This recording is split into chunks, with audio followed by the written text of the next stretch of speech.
अस्सलामुअलैकुम। क्या हाल है आप सभी लोग? है जो ऑफिस हैं, ठीक है। अच्छा, तो ये मेरी एक और टीच वीडियो आने वाली है। असल में मैंने ना पिछली वीडियो में टीच दिया तो लोग कहते हैं यार टीच नहीं टैक होता है। भाई टीच वीडियो है, पढ़ाऊँगा। आज मैं कि my favourite subject is physics and chemistry. तो आज मैं फिज़िक्स स्टार्ट करूँ फर्स्ट ईयर की, लेकिन चैप्टर नंबर 4 से, क्योंकि अब इसके 11 चैप्टर्स हैं और आपको पता ही है कि मोस्ट इम्पोर्टेंट जो चैप्टर है, जो सेक्शन है, वो chapter number 4 to chapter number 6 है। ये दो चैप्टर, सॉरी 3, 4, 5, 6, ये तीन चैप्टर बहुत इंपॉर्टेंट होते हैं जो आपको 40 नंबर देते हैं। तो शुरू करते हैं अपना काउंटडाउन। चलें जी, चैप्टर नंबर 4 से है फिजिक्स, वर्क एंड एनर्जी।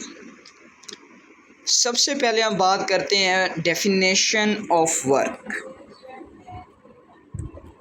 कहता है कि when force act on body it covers the same displacement in the direction of force is called work.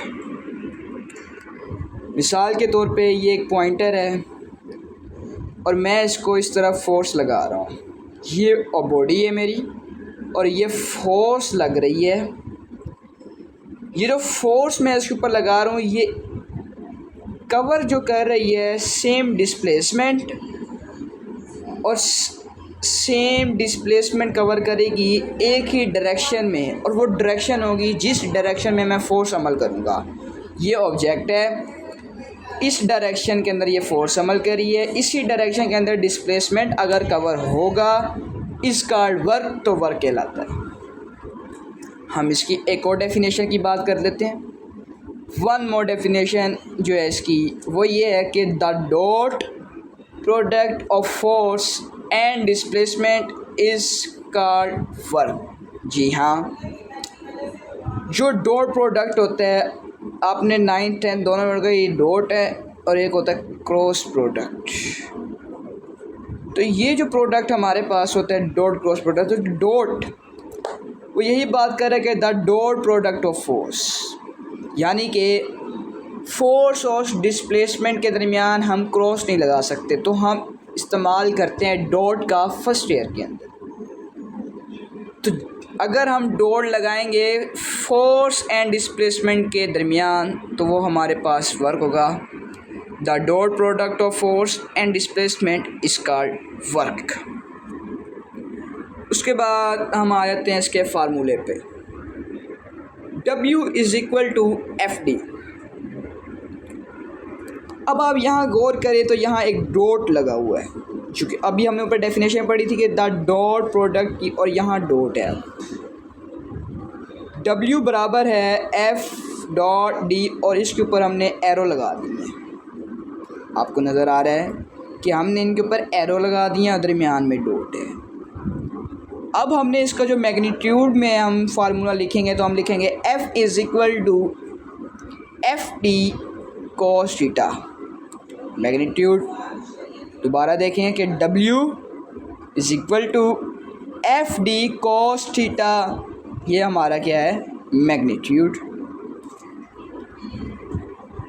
अगर हम वर्क पढ़ रहे हैं, उसकी हमने दो डेफिनेशनों की बात की, फार्मूले की बात की है, तो जाहिर सी बात है वर्क कहीं ना कहीं डिपेंड करता है। और सबसे आसान बात है इसकी डिपेंडेंस को ज़ाहिर करने के लिए कि आप उसकी पहली डेफिनेशन से करें। फोर्स की बात हमने की है पहली डेफिनेशन के अंदर, व्हेन फोर्स आ गया। डिस्प्लेसमेंट की भी बात हुई, ठीक हो गया। उसके बाद है तीसरा cos थीटा का हमने फार्मूले में पढ़ा है, तो angle of force and displacement. जी हाँ, जो वर्क है वो तीन चीज़ों पे डिपेंड करता है। Number 1 force, number 2 displacement, and number 3 angle of force and displacement. Force का एंगल और डिस्प्लेसमेंट, इस पे भी वर्क डिपेंड करेगा। जिस डायरेक्शन के अंदर जिस ऑब्जेक्ट पे फोर्स अमल की जाएगी उस पर भी वर्क डिपेंड कर देगा, और जब डिस्प्लेसमेंट उस पर पैदा होगा तो ऑब्वियसली उस डिस्प्लेसमेंट पर भी वर्क डिपेंड करेगा। अब हम आते हैं इसके यूनिट पर। W is equal to F D, यह हमारा फार्मूला था और इसमें से हम कोस थीटा को इग्नोर करेंगे।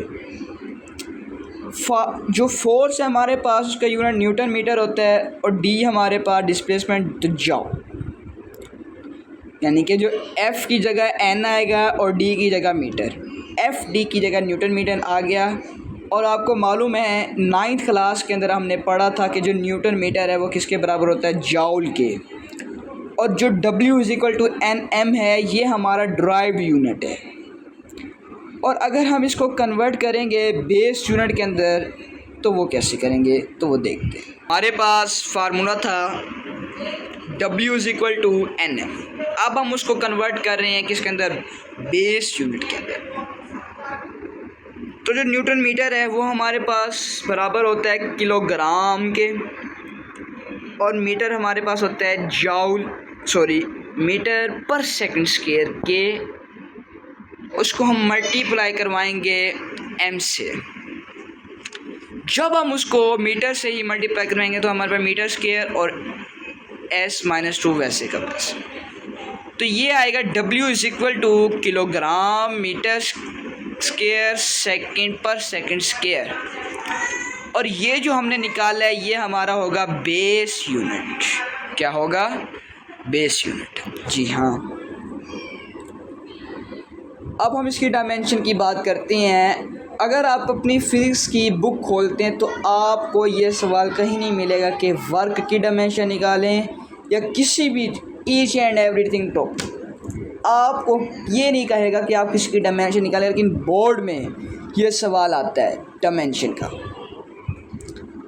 तो ये होता है कंसेप्चुअल जो लेकिन इजी शॉर्ट क्वेश्चन है। तो इसकी डायमेंशन होगी, ब्रैकेट के अंदर लिखेंगे स्क्वायर ब्रैकेट के अंदर W और इज़ इक्वल टू का निशान लगाकर mL²T-²। ये ही जो वर्क की डायमेंशन है यही एनर्जी की है, फोर्स की है, डिस्टेंस की है, डिस्प्लेसमेंट की है।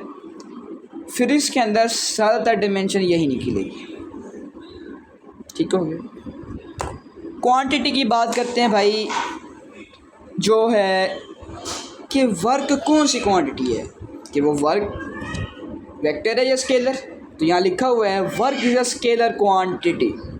जी हाँ, वर्क स्केलर क्वांटिटी है। उसके बाद एक इन्फॉर्मेशन मैं आपको देता हूँ कि जो 1 जॉल है, हमने पढ़ा कि जॉल वर्क यूनिट हमने पढ़ा था 9th के अंदर। तो 1 जॉल किसके बराबर होता है, 10⁻⁷ अर्ज। अर्ज कहते हैं ये एक अमेरिका में लेबोरेटरी के अंदर जॉल पावर को यूज़ करते वक्त एक फार्मूला ड्राइव किया गया जिसको उन्होंने अर्ज का नाम दिया था।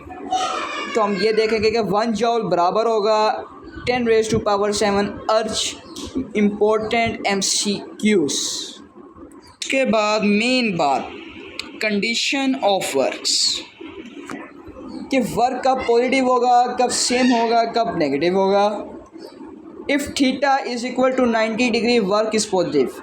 अगर एंगल आपका 90 डिग्री से छोटा है, स्मॉलर देन है, अगर आपका एंगल 90 डिग्री से, तो आपका वर्क पॉजिटिव होगा।